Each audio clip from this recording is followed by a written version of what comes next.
وَقُلْ جَاءَ الْحَقُّ وَزَهَقَ الْبَاطِلُ إِنَّ الْبَاطِلَ كَانَ زَهُوقًا۔ إن الحمد لله نحمده ونستعينه ونستغفره ونؤمن به ونتوكل عليه ونعوذ بالله من شرور أنفسنا ومن سيئات أعمالنا من يهده الله فلا مضل له ومن يضلله فلا هادي له وأشهد أن لا إله إلا الله وأشهد أن محمدا عبده ورسوله أما بعد فإن خير الحديث كتاب الله وخير الهدي هدي محمد صلى الله عليه وسلم وشر الأمور محدثاتها وكل محدثة بدعة وكل بدعة ضلالة وكل ضلالة في النار۔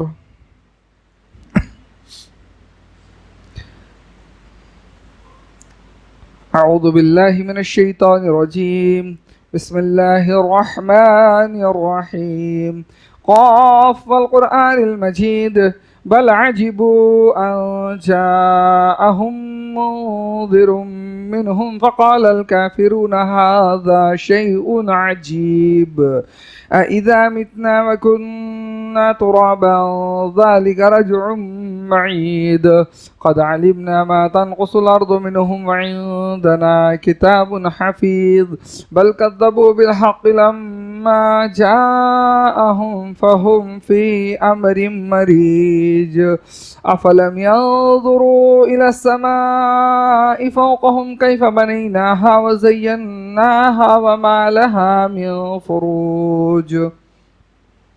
وقال الله تعالى في كلامه الكريم أعوذ بالله من الشيطان الرجيم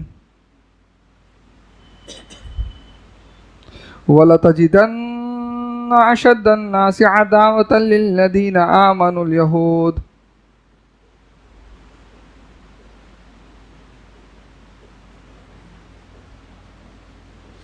تمام تعریف اللہ وحدہ لا شریک کے لیے ہے۔ درود و سلام اللہ تعالیٰ کے تمام نبیوں پر، بالخصوص ہمارے نبی محمد الرسول اللہ صلی اللہ علیہ وسلم پر۔ اللہم صلی علی محمد وعلی آل محمد کما صلیت علی ابراہیم وعلی آل ابراہیم انک حمید مجید۔ اللہم بارک علی محمد وعلی آل محمد كما باركت على إبراهيم وعلى آل إبراهيم إنك حميد مجيد۔ رب اشرح لي صدري ويسر لي أمري واحلل عقدة من لساني يفقهوا قولي سبحانك لا علم لنا إلا ما علمتنا إنك أنت العليم الحكيم۔ محترم حاضرین، اللہ رب العالمین نے انسانوں میں بہت سی قومیں بنائی ہیں۔ کچھ قومیں ایک دوسرے سے مذہب کے اعتبار سے مختلف ہیں، کچھ رنگ اور نسل کے اعتبار سے مختلف ہیں، تو کچھ خاندان کے اعتبار سے مختلف ہیں۔ اور ان کا یہ مختلف ہو جانا یہ کوئی تعجب کی بات بھی نہیں، بری بات بھی نہیں، لیکن مختلف ہونے کے بعد آپس میں ایک دوسرے سے نفرت رکھنا، حسد رکھنا، ایک دوسرے کے خون کا پیاسا ہو جانا، یہ بہت بری بات ہے انسانیت کے لیے۔ ہم دیکھتے ہیں ابھی جو فلسطین کے حالات ہیں، تو یہاں دنیا نے ایک ایسا ماحول بنایا کہ فلسطین کے جو مظلوم لوگ اپنی زمین کی حفاظت کے لیے، اپنے گھروں کی حفاظت کے لیے آواز اٹھا رہے، ان کو آتنکواد کا نام دے دیا جا رہا ہے، اور جو لوگ ان کی زمین کو غصب کر رہے ہیں، ان پر ظلم کر رہے ہیں، ان کو امن پسندوں کا نام دیا جا رہا ہے۔ یہ فکر پوری دنیا میں ہو گئی، یہاں تک کہ تعجب ہے بعض مسلمان بھی اس طرح کی باتیں اپنی زبان سے کہنے لگے۔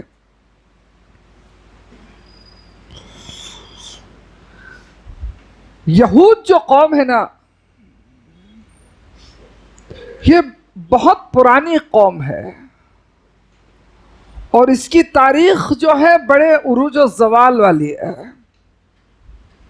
اس کی تاریخ نے بہت جوتے مارے ہیں۔ یہ کبھی بھی سکون سے رہنے والی قوم نہیں ہے۔ یہ ظلم کرتی ہے، اور جب اس کا ظلم بڑھتا ہے تو اللہ تبارک و تعالیٰ کسی بادشاہ کو ایسا مسلط کرتا ہے جو پوری اس قوم کو تباہ و برباد کر کے رکھ دیتا ہے۔ اس کی بہت دور کی نہیں بلکہ قریب کی مثال ہٹلر ہے، جس نے یہودیوں کا قتل عام کیا تھا۔ اس سے پہلے بھی یہود دنیا کو ایسے ہی بیوقوف بنا کر بیٹھے تھے کہ پوری دنیا کے اوپر اپنا ایک سکہ بنا کے رکھیں کہ جو یہ بولتے تھے دنیا کا میڈیا بھی وہ کہنے پر مجبور ہو جاتا تھا۔ آج بھی کچھ ویسی کیفیت ہے۔ ہٹلر کوئی اچھا انسان نہیں تھا، لیکن یہودیوں کی باتیں اس کو بہت بری لگتی تھی، اور اس نے یہودیوں کو ساتھ بہت زیادہ ظلم و زیادتی کی، قتل و غارت کیا۔ وہ تنگ آ گیا تھا ان کی حرکتوں سے کہ کس طرح اپنی فکر کو پوری دنیا کے اوپر مسلط کر رہے۔ آپ قرآن کریم پڑھیں تو قرآن ہم کو بتلاتا ہے کہ یہود قوم جو ہے یہ اپنے آپ کو دنیا میں سب سے زیادہ عزت ترین لوگ سمجھتے ہیں۔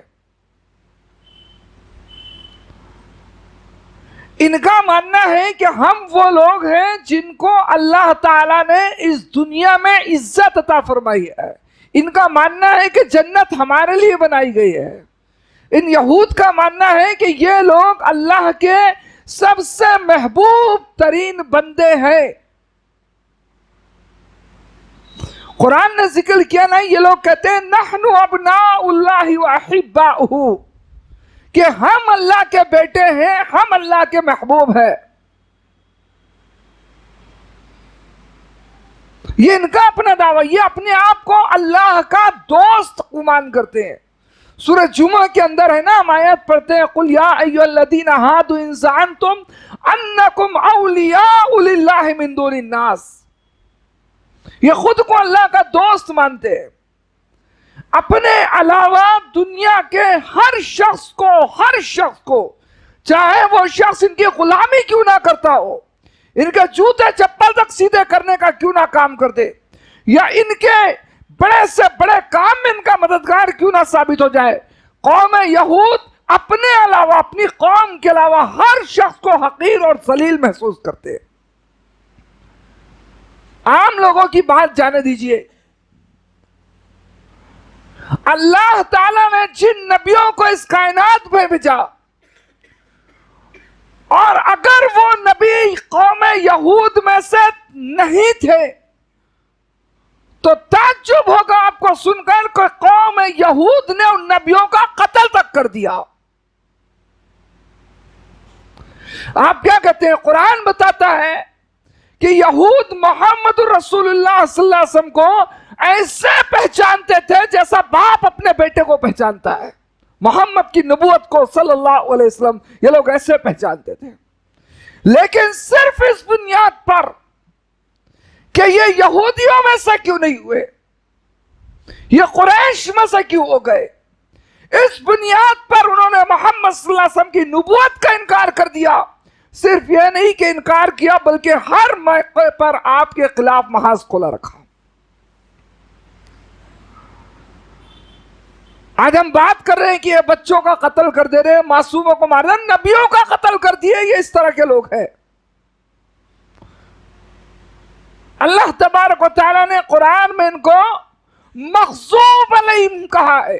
جب ہم دعا کرتے ہیں نا، غیر المغضوب علیہم ولا الضالین، اے اللہ ہم کو ان کے راستے پر مت چلانا جن پر تیرا غضب نازل ہوا۔ یہ وہ قوم ہے جس پر اللہ کا غضب نازل ہوا ہے۔ آپ پڑھتے جائیں قرآن کریم کو، یہ اتنی بدبخت قوم دیکھیں جس نبی کی امت ہے یہ قوم، حضرت موسیٰ علیہ السلام کی، اس نبی کے مسلسل احسانات اور انعامات کے باوجود بھی قدم قدم پر یہ قوم اپنے نبی کی مخالفت کرتی تھی۔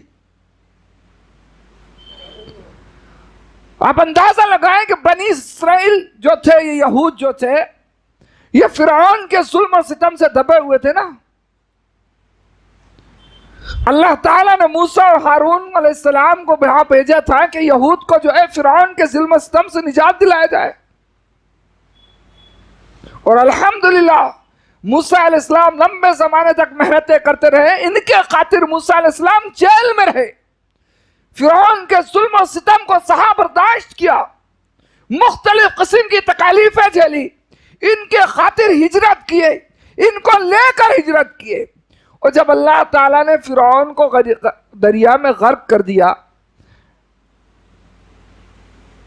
یہ موسیٰ علیہ السلام کے ساتھ اس سمت آئے۔ اللہ نے صرف 40 دن کے لیے موسیٰ کو کوہ طور میں بلایا نا، صرف 40 دن کے لیے۔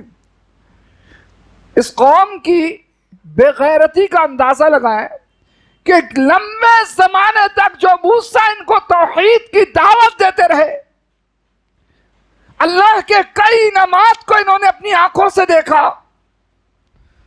شرک کرنے والے فرعون کی ہلاکت کو اپنی آنکھوں سے دیکھا۔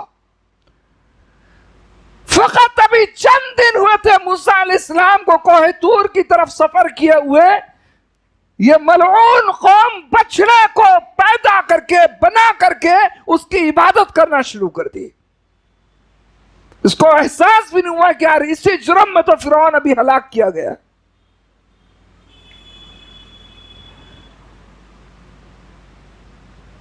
تو ابھی جو فلسطین کے حالات ہو رہے ہیں، ہم یہود سے کوئی خیر کی امید نہ بنائے، کوئی خیر کی امید نہ بنائے۔ وہ ایک ظالم قوم ہے، وہ نبیوں کو نہیں معاف کرتی، آپ کو کیا معاف کرے گی؟ تو عیسیٰ علیہ السلام زندہ آسمان کی طرف اٹھا لیے گئے۔ کیسے اٹھائے گئے؟ یہ یہودی ان کو قتل کرنے کے لیے گھر کے اندر قید کر لیے تھے نا، یہودی تھے قید کرنے والے، قتل کی پلاننگ کرنے والے یہود تھے۔ اللہ کا انعام ہوا کہ اللہ نے عیسیٰ کو آسمان کی طرف زندہ اٹھا لیا، اور یہودیوں میں سے ایک شخص کی شکل و صورت کو عیسیٰ کے مثل بنا دیا۔ نتیجہ نکلا کہ لوگوں نے اس کو پکڑ کر سولی پر چڑھایا، ہاتھوں میں کیل ٹھوک دیے، دیوار سے جڑ دیا ان کو۔ اس قوم سے خیر کی امید کیا کر سکتے؟ ہمارے یہاں کیا چل رہا ہے کہ ان کا بائیکاٹ ہونا چاہیے۔ بائیکاٹ کیسا کیا جا رہا ہے کہ ان کی جو مصنوعات ہے، ان کی جو تیار شدہ بنائی ہوئی چیزیں، کھانے پینے کی اشیاء ہے، ادویات ہے، ان کا استعمال سے پرہیز کرنا چاہیے، چھوڑ دینا چاہیے۔ اور واقعی وہ ایک طریقہ ہے، اس سے بہت بڑا نقصان قوم یہود کا ہوگا اگر سب مسلمان عزم کر لیں کہ ان کی بنی ہوئی چیزوں کا ہم استعمال نہ کریں تو۔ لیکن یہ کوئی آخری حل نہیں ہے، یہ ایک طریقہ ہو سکتا ہے۔ اصل چیز جو ہے، جو شریعت نے ان کی مخالفت کی سکھائی ہے، اس کو طرف توجہ دینا چاہیے۔ آج مسلمانوں میں نے محسوس کیا ان کی مخالفت کے لیے بڑی بڑی باتیں ہو رہی ہے، لیکن اس بات کی طرف رخ نہیں کیا جا رہا ہے کہ شریعت نے، دین اسلام نے اگر ان کی مخالفت کرنے کا حکم دیا، طریقہ بھی بتائیں کہ آپ کو کیسی مخالفت کرنا ہے۔ آج ان مخالفتوں کی بات کی جائے جو شریعت نے سکھائی ہے، تو ایک وہ ہوتا ہے نا کہ اخوانی فکر جو ہوتی ہے، وہ فوراً ذہن میں آتا ہے یہ کرنے سے ان کا کیا نقصان ہے، ان کا کیا نقصان ہے یہ اللہ بہت اچھی طرح جانتا ہے۔ اللہ نے یوں ہی وہ طریقے ہم کو نہیں سکھا دیے۔ میں ایک دو باتوں کی طرف اشارہ کرتا ہوں حدیث کی روشنی میں، دیکھیں، اور وہ باتیں امید ہے آپ لوگ جانتے بھی ہوں گے، لیکن ایسے وقت میں اگر یاد دہانی کرا دی جائے تو آدمی کو عمل کا شوق پیدا ہوتا ہے۔ حقیقی بات یہ ہے کہ جہاں ہم مالی اور اقتصادی طور پر ان کی مصنوعات کا بائیکاٹ کر کے ان کو نقصان پہنچانا چاہتے ہیں. ہم کو عقیدے اور اعمال کے ذریعے حقیقی طور پر اس کا بائیکاٹ کیا جانا چاہیے. شریعت نے جو جگہ جگہ ان کی مخالفت کی بات کی نا، وہ عمل اور عقیدے میں. مثال کے طور پر آپ دیکھیں، عاشورے کا روزہ رکھتے ہیں. صحابہ نے نبی کو بتایا کہ عاشورے کا روزہ یہودی بھی رکھتے ہیں. آپ صلی اللہ علیہ وسلم نے فوراً کہا کہ بھائی ہم 2 روزے رکھیں گے. اب یہ 2 کر لینے سے یہود کا کیا نقصان ہے وہ اللہ بہتر جانتا ہے، لیکن فکر یہ بناؤ اپنی. اللہ کے رسول نے فوراً کہا کہ آنے والے سال ہم 9 اور 10 کا رکھیں گے. مخالفت ایسی ہو. ایک دفعہ دیکھیں حضرت جابر رضی اللہ تعالی عنہ کہتے ہیں، سنن دارمی کی روایت ہے، عمر بن خطاب رضی اللہ تعالی عنہ تورات کا ایک نسخہ لے کر محمد رسول اللہ صلی اللہ علیہ وسلم کے پاس آ گئے. تورات کا نسخہ. تورات آسمانی کتاب ہے، یہودیوں کی کتاب ہے. کس کی کتاب ہے؟ یہودیوں کی. جی.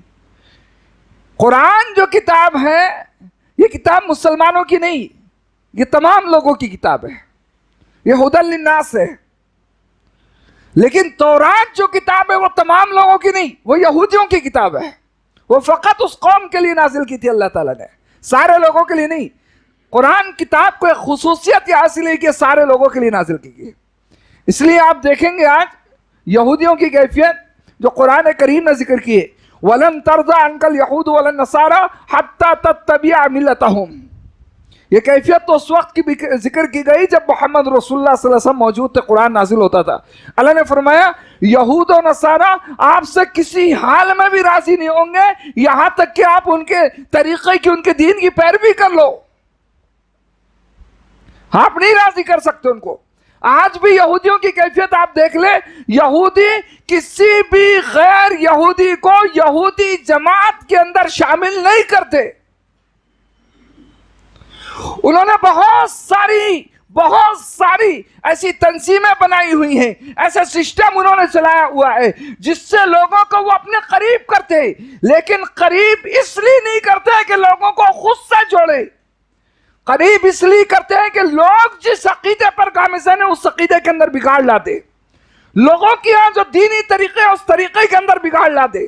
خود سے قریب کرنے کے لیے وہ نہیں چلاتے اسی مشن کو. کسی بھی شخص وہ یہودی نہیں بناتے، لیکن طریقے ایسے اپناتے ہیں کہ آپ مسلم ہو تو آپ مسلم بھی نہ رہو، آپ عیسائی ہو تو آپ عیسائی بھی نہ بچو، آپ غیر مسلم ہو، ہندو ہو تو آپ ہندو بھی نہ بچو.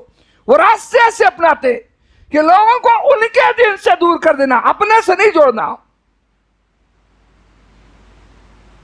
تو میں بتلا رہا تھا موسیٰ علیہ السلام پر نازل شدہ کتاب جو یہودی کتاب ہے وہ عمر رضی اللہ تعالیٰ عنہ لے کر آ گئے. اللہ کے رسول صلی اللہ علیہ وسلم نے دیکھا عمر کے ہاتھوں میں تورات، نبی کا چہرہ غصے سے لال ہو گیا، سرخ ہو گیا نبی کا چہرہ. ابو بکر رضی اللہ تعالیٰ نے عمر کو کہا کہ عمر تیری ماں تجھ کو گم پائے، رسول کے چہرے کی طرف تو نظر ڈال. حضرت عمر نے اللہ کے رسول کو دیکھا، رسول اکرم صلی اللہ علیہ وسلم ناراض ہے. حضرت عمر رضی اللہ تعالیٰ نے فوراً کہے اے اللہ کے رسول ہم نے اسلام کو دین مانا ہے، اللہ کو رب مانا ہے، محمد صلی اللہ علیہ وسلم کو نبی بنا ہے اور اس بات پر ہم راضی ہیں. اللہ کے رسول کیا ہوا، آپ کیوں ناراض ہو گئے؟ اللہ کے رسول صلی اللہ علیہ وسلم نے فرمایا والذی نفسی نفس محمد بیدہ، عمر سنو ذات کی قسم جس کے قبضے میں میری جان ہے، لو بدا لکم موسیٰ، اگر آج موسیٰ زندہ ہو کر آ جائے اور تم موسیٰ کی اتباع کرنا شروع کر دو، لَزَلَلْتُمْ عَنْ سَوَاءِ السَّبِيلِ، تو تم صراط مستقیم سے، سیدھے راستے سے تم گمراہ ہو جاؤ گے. آپ یہ فکر کو اپنائیں جو محمد رسول اللہ صلی اللہ علیہ وسلم سکھائے. کسی بھی حال میں اپنے اعمال، اپنے کردار، اپنے اخلاق میں قوم یہود کی مطابقت نہیں کرنی ہے.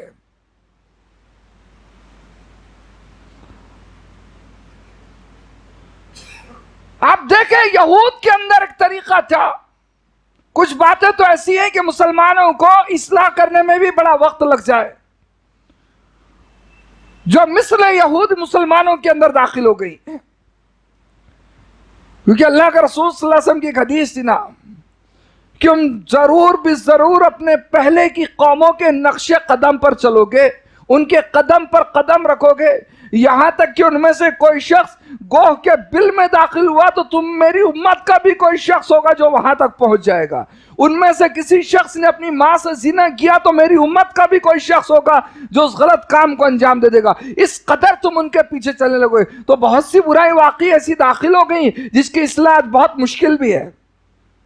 اس کی اصلاح کو مسلمان اپنی مخالفت محسوس کرنے لگا ہے.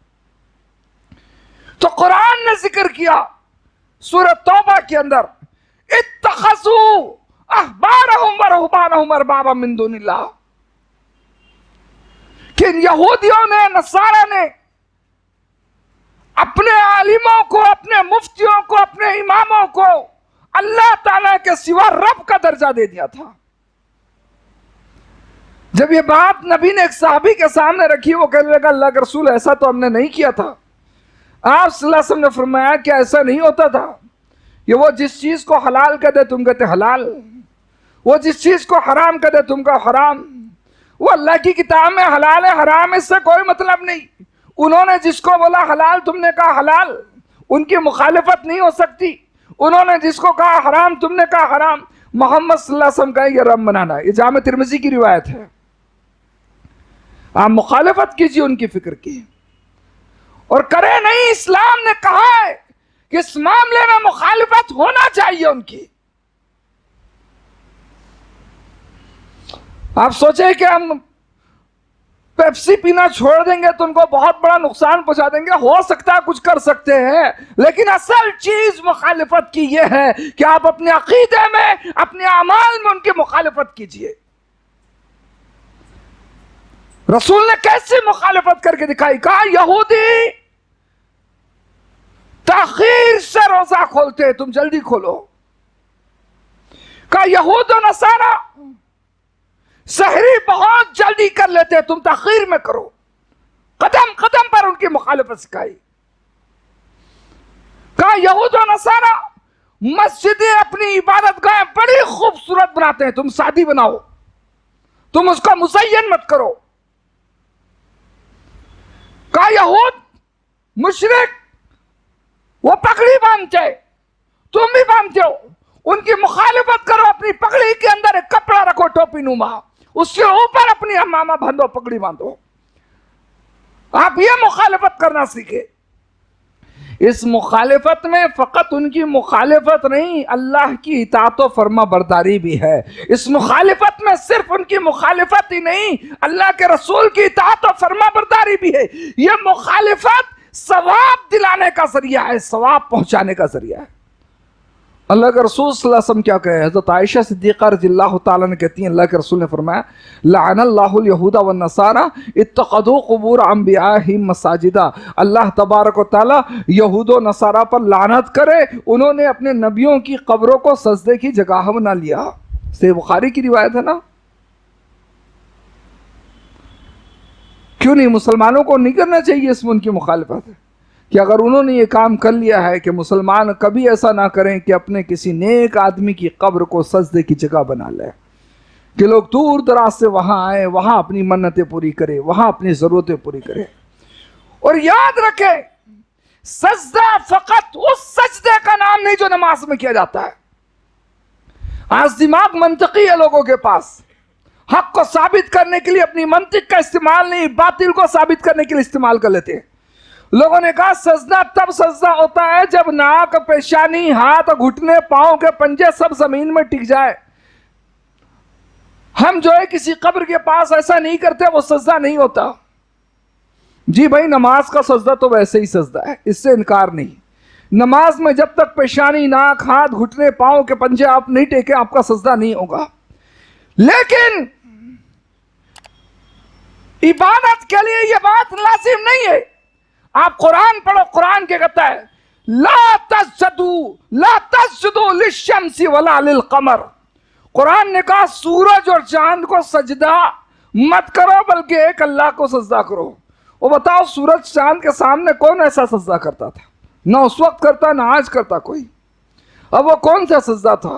ہاں وہ سجدہ یہی رہتا ہے کہ وہاں جا کر آپ باادب کھڑے ہو جائیں، اس کے سامنے اپنی ضرورت رکھ دیں، اس کو اپنے نفع نقصان کا مالک مان لے۔ یہ جو آپ کی فکر تیار ہوتی ہے، اس فکر کا نام تک سجدہ قرآن نے ذکر کیا ہے۔ کس کی ہمت ہے جو سورج پر جا کر سجدہ کر لے، جو اللہ نے کہا سورج کو سجدہ مت کرو؟ کون وہ کام کرتا تھا؟ نہ کرتا تھا نہ آپ کرتے ہیں۔ لیکن آج سورج نکلتے وقت ایک شخص ہاتھ میں پانی کا پیالہ لے کر سورج کی طرف چہرہ کرتے ہوئے پانی کو زمین میں ڈھولتا ہے، تو اس چیز کا بھی نام یہ ہوگا کہ وہ سورج کو سجدہ کر رہا ہے۔ اس نے اپنی پیشانی، اپنی ناک، ہاتھ، کان زمین پہ نہیں رکھے، فقط یہ کام بھی کیا ہے تو کہا جائے گا سورج کی عبادت کر رہا ہے، سورج کو سجدہ کر رہا ہے۔ تو اللہ کے رسول نے فرمایا کہ اللہ یہود و نصارہ پر لعنت کرے، انہوں نے انبیاء کی قبروں کو سجدے کی جگہ بنا لیا۔ نہ کرو۔ یہود و نصارہ کا ایک کردار جو اللہ کے رسول صلی اللہ علیہ وسلم نے ذکر کیا ہے، مخالفت کی، اس کی شریعت نے مخالفت کا کہا ہے۔ وہ کردار یہ، انہوں نے حلال و حرام میں فرق کرنے کے لیے کئی طرح کے ہیلے بہانے رکھے ہوئے تھے، مختلف قسم کے ہیلے اپنا کر حرام چیز کو بھی اختیار کرنے کا راستہ ڈھونڈتے تھے، اور ہیلے ایسے بناتے تھے کہ ظاہری حرام کی شکل بھی ختم ہو جائے۔ جو اللہ کے رسول نے فرمایا قاتل اللہ الیہود، اللہ یہودیوں کو غارت کرے، اللہ تبارک و تعالیٰ نے ان پر جانور کی چربی کو حرام کر دیا تھا، چربی کو حرام کر دیا تھا۔ تو یہ لوگ کیا کرتے تھے؟ چربی کو پگھلا لیتے، جب وہ پگھل کر تیل بن جاتی تو اس کو بیچ کر اس کی قیمت لے کر دوسری چیز خرید کر کھاتے تھے، بولتے حرام اس کو نہیں کھا رہے۔ تو جب حرام چیز کو فائدہ اٹھانے کے آپ ہیلے بہانے اختیار کر لے، بھائی کھانا ہی تھوڑی حرام ہے، جو چیز رب نے حرام کر دی اس سے فائدہ آپ کیسا اٹھا سکتے ہیں؟ جب اللہ نے حرام کر دی اس کو حرام مان لینا چاہیے، ہیلا اپنایا۔ آج مسلمانوں میں بہت سے لوگ ایسے ہیں، اسی بنیاد پر بہت سے مسلم پڑھے لکھے ملا مولوی بھی جو ہے نا، وہ سود و بیاج کو کئی مختلف شکلوں سے ہمارے لیے حلال کر دیتے۔ مخالفت کرے یہود اور نصارہ کی، جس چیز کو اللہ اور اس کے رسول نے حرام کہہ دیے، ہر ممکن ترتیب یہی اپنائیں کہ وہ چیز حرام ہے۔ وہ طریقہ نہ ہو کہ ان کو کہہ دیا گیا کہ سنیچر کے دن مچھلی کا شکار نہیں کرنا ہے، حرام کر دیا سنیچر کو مچھلی کا، ان کے لیے، آپ کے لیے نہیں۔ آپ کے اگر آپ میں سے کوئی مچھلی کا شکار سنیچر کے دن کرے تو کر سکتا ہے نا، یہ ان کے لیے حرام تھا۔ بولا سنیچر کے دن مچھلی کا شکار نہیں کرنا ہے۔ کیا کیا انہوں نے؟ سنیچر کو مچھلی نہیں پکڑتے تھے، فقط جال ڈال کر چھوڑ دیتے۔ کیوں؟ اللہ کی طرف سے ایک امتحان تھا کہ سنیچر کو مچھلی پانی میں اوپر اوپر ہو رہی ہے، ان کے ہاتھوں کے قریب پہنچ جا رہی ہے۔ انہوں نے کہا سنیچر کو نہیں پکڑنا، جال ڈال کر چھوڑ دینا، جب سنیچر کا دن نکل جائے، اتوار کا ہے، اس میں پکڑ کر لے آنا۔ اللہ کو ان کی ادا پسند آئی۔ مخالفت کرے ان یہود کی اور قدم بڑھائیے۔ کچھ چھوٹی چھوٹی باتیں بھی ہیں، اگر آپ واقعی مخالفت کا خواہش رکھتے ہیں نا کہ یہود سے ہم کو دشمنی ہونا چاہیے، وہ فلسطینیوں پر بڑا ظلم کر رہے ہیں، ان کے معصوم بچوں کو شہید کر دے رہے ہیں۔ جنگ موجودہ زمانے میں بھی ہوتی ہے، لیکن جنگ کی خلاف ورزی کرنے کے جو بھی طریقے نا وہ بھی وہ اپنا لے رہے ہیں۔ زخمیوں کو علاج ہونے نہیں دے رہے، ان کو پانی سے روک رہے، ان کو بجلی نہیں پہنچ رہے، ان کا آکسیجن روک دے رہے۔ ایک نفرت ہوتی نا کہ واقعی مخالفت ہونا چاہیے۔ مخالفت کیجئے۔ محمد رسول اللہ صلی اللہ علیہ وسلم نے فرمایا قص الشوارب وعف اللحیہ وخالف الیہود۔ اللہ کے رسول فرماتے ہیں لوگوں اپنی مونچھ کو تراشو، داڑھی کو اپنے حال پر چھوڑ دو، یہ یہود کی مخالفت ہے۔ اب یہاں آ کر نوجوان ہمت ہار جاتا ہے، نہیں یار وہ اسپرائٹ نہیں پئیں گے وہاں تک ٹھیک ہے، یہ کیا کرنے کا؟